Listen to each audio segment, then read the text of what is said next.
তারাপীঠ এক সাধন ক্ষেত্র।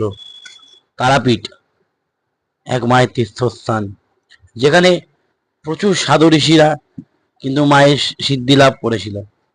তারাপীঠ খ্যাত বামাচরণ চট্টোপাধ্যায় অর্থাৎ বামা খ্যাপা কিন্তু মায়ের পাগল ছেলে, আমরা সকলেই জানি।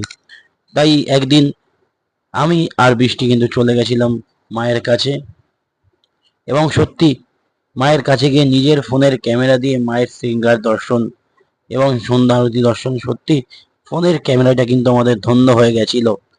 যাই হোক, কমেন্টে অবশ্যই তোমরা লিখবে কে কবার মায়ের কাছে গেছো। যাই হোক, আমরা এই তারাপীঠে কিন্তু গেছিলাম আমি আর বৃষ্টি, পুরোপুরি মন্দিরের দিন কাটিয়েছিলাম। তোমরা দেখতে পাচ্ছ একদম মায়ের সামনে বসে আরতি দেখছি। ঠিক আছে বন্ধুরা, মা তোমাদের সকলের মঙ্গল করুক। এবার মাকে সাজানোর পালা, মাকে সাজাচ্ছে, মাকে সাজিয়ে কিন্তু পুরোপুরি ফুলের একটা সাজ দিয়েছে, ফুলের সাজ দিয়ে কিন্তু সন্ধ্যা আরতি হবে মায়ের। যাই হোক, তোমরা মায়ের রূপ দর্শন করো। মঙ্গলী মা তোমাদের সকলের মঙ্গল করুক, সকলের পরিবারের লোককে ভালো রাখুক। একবার বলো সবাই, জয় মা তারা, জয় গুরু বামদেব। মায়ের শৃঙ্গার দর্শন করো এবং সন্ধ্যাবেলার যে শ্মশানের পরিবেশ সেটা তোমরা দেখতে পাচ্ছ। এরপরে তারাপীঠ মন্দির চত্বরে যে ভিড় হয়েছিল দেখতে পাচ্ছ তোমরা, কি সুন্দর মনোরম পরিবেশ। সত্যি তারাপীঠ যতবার যাই ততবার আমার যেতে ইচ্ছা করে। জয় মা, মা তোমাদের সকলের মঙ্গল করুক। সন্ধ্যা আরতি পঞ্চপ্রদীপ দিয়ে শুরু হলো, তোমরা দেখতে পাচ্ছ। জয় মা, জয় মা, মা তোমাদের সকলের খুব মঙ্গল করুক। মা কিন্তু ব্রহ্মময়ী তারা, তাই সবাই একবার মন্ত্র বলে নাও।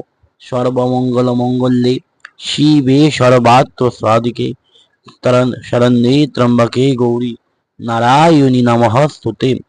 মা সকলের খুব মঙ্গল করুক। জয় মা তারা, জয় মা তারা, জয় মা তারা, জয় গুরু বামদেব। মা সকলের মনস্কামনা তুমি পূর্ণ করো।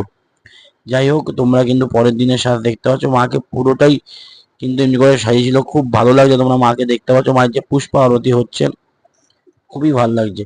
তাই আরেকবার সবাই মিলে আমরা বলি, প্রত্যালীর উপরদং গৌরং মুন্ডমালা বিভূষিতম খর্বং লম্বরধরিং বিঙং ব্যাঘ্র চর্মং বৃত্তাং কোটে। জয় মা তারা, জয় মা তারা। অবশ্যই চ্যানেলটা সাবস্ক্রাইব